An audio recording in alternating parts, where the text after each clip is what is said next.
এই রাস্তা জিন্না আলমাজি কেটে কেটে নিছে। আমি এখন অবস্থান করতেছি বর্মগাছার শেষ মাথা। দেখেন এটা হচ্ছে বৈকুণ্ঠপুর। দেখেন রাস্তার কি অবস্থা, কি হাল। এই রাস্তা এ পর্যন্ত কোনো সংস্কার কি হয়েছে যে একটু মানুষের চলাচলের মতো মোটামুটি ব্যবস্থা করা? নাই, কোনো জায়গাতে নাই। কে এই রাস্তা যা নষ্ট হয় আমরাই হারি, এই গাড়িওয়ালারাই হারি। আপনারা সাধারণ জনগণ। আর এই এলাকার লোকজনের যখন মানুষের কোনো এমার্জেন্সি কোনো অসুখ টসুখ হয় তাহলে তখন কি অবস্থা হয়? কোলে নিয়ে যায়।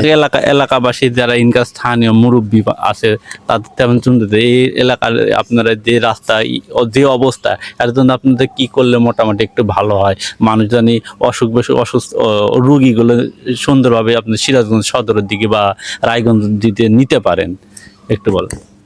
আমাদের রাস্তা একটু পাকা করে দিলে সবচেয়ে ভালো। আমরা খুব ছোট থেকে কষ্ট করতেছি, তারপরও যে রাস্তা কাজ করে দিবার চাচ্ছিল, এই রাস্তা জিন্না আলমাজি কেটে কেটে নিছে। 2-3 কাজ আছিল। তিনি বলতেছে যে কতবার কাজ আছে, রাজনৈতিক কারণে এই রাস্তাগুলো কেটে দিয়েছে। রাস্তা মানে যে না ব্যাগ অসুখ বসে হলে নিয়ে যাওয়া যায় না, খুব কষ্ট। মানে যে এই এলাকার নেতা ফেতাই নাই, উল্লেখ করে কাজ রাজনীতির কারণে রাস্তা কেটে কেটে নিয়ে নিছে। অন্য জায়গায় দিয়ে দিচ্ছে। আমাদের খুব অসুবিধা দেখেন, নতুন সরকার তুললাম, ভোট দিয়া ব্যাগ নির্বাচন দিয়া কত মা বোনের ব্যাগ সাথে করে নিয়ে ব্যাগ বুড়া দুরা যা আসলে হাইপটা নিয়ে আমরা সরকারে তুলছি। তাহলে দেখেন আমাদের রাস্তার কি অসুবিধা, আমরা যাবার পারতেই না, রুগী নিয়েও যাবার পারি না, আবার ডেলিভারি রুগী একটু নিয়ে যাতে যাতে মারা গেছে। আমরা খুব অসুবিধা আছি, খুব অসুবিধা। আমরা ঘর থেকে বাড়াবার পারি না, বৃষ্টি হলে পারে। এমন অবস্থা, বৃষ্টি হলে মানে আরো অবস্থা আরো অবস্থা ভয়াবহ। মনে হয় যে আমাদের বের হওয়ার মতো কোনো পরিস্থিতি থাকে না, এরকম অবস্থা। আমরা হাট বাজারে কোনো জায়গায় যেতে পারি না, রুগী নিয়ে যে হাসপাতালে যাবো তা মনে হয় গাড়ি আসে না, এরকম অবস্থা।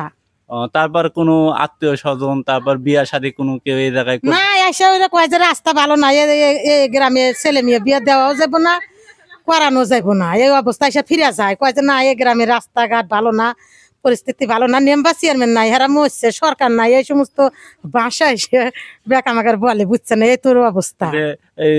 পাকা না করে দিয়ে বলে যদি হাঁটার মতন পরিস্থিতি করে দিতে। আল্লাহ হাঁটার মতো যে কোনো ভালো পরিস্থিতি, পরিবেশ, ভালো পরিবেশ আল্লাহ আপনার আল্লাহ করে দেন, যাতে আমরা হাঁটা রুগী নিয়ে যাতে বাজার ঘাট আমার আল্লাহ যা সুবিধা ভালো হয়। উনি বলতেছে এর আগে এই রাস্তার কারণে এক ডেলিভারি রুগী সময় মতো হসপিটালে না নিয়ে যাওয়ার কারণে উনি মারা গেছে। অনেকবার কি টেন্ডার হয়েছে? অনেকবার টেন্ডার হয়েছে। এই রাস্তায় বৈকুণ্ঠপুর এই বাজার থেকে কত দূর পর্যন্ত, কোন পর্যন্ত? ভাতাড়িয়া রাস্তা যা আছে ওই রাস্তা পর্যন্ত। উনি বলতেছে যে এই রাস্তাটা অনেকবার টেন্ডার হয়েছে বৈকুণ্ঠপুর বাজার হতে ভাতারিয়া বিল গোদগাতি ওই পাকা পর্যন্ত, কিন্তু এই রাস্তা রাজনীতির কারণে কেটে নেওয়া হয়েছে, কিন্তু রাস্তা আর সংস্কার করা হয় না।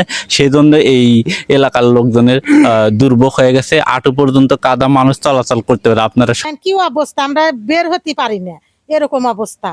এলাকাবাসী সবার দাবি দিয়ে তারা দ্রুত জানে এই রাস্তাটা সংস্কার হয়, মানুষ জানে চলাচল করতে পারে, আর জানে কোনো রকম জানে এইভাবে মৃত্যু দুর্ঘটনা না হয়। একজন ডেলিভারি রুগী নিয়ে যাওয়ার সময় মারা গেছে এই রাস্তার খারাপের জন্য। সবাই নিজ চোখে দেখলেন। আমরা কর্তৃপক্ষকে অনুরোধ করব, রায়গঞ্জ থানার যারা সংশ্লিষ্ট ব্যক্তিবর্গ তারা যেন দ্রুত এই রাস্তার দিকে সুদৃষ্টি দেয় এবং রাস্তা করার জন্য জানি একটু উদ্যোগ নেয়।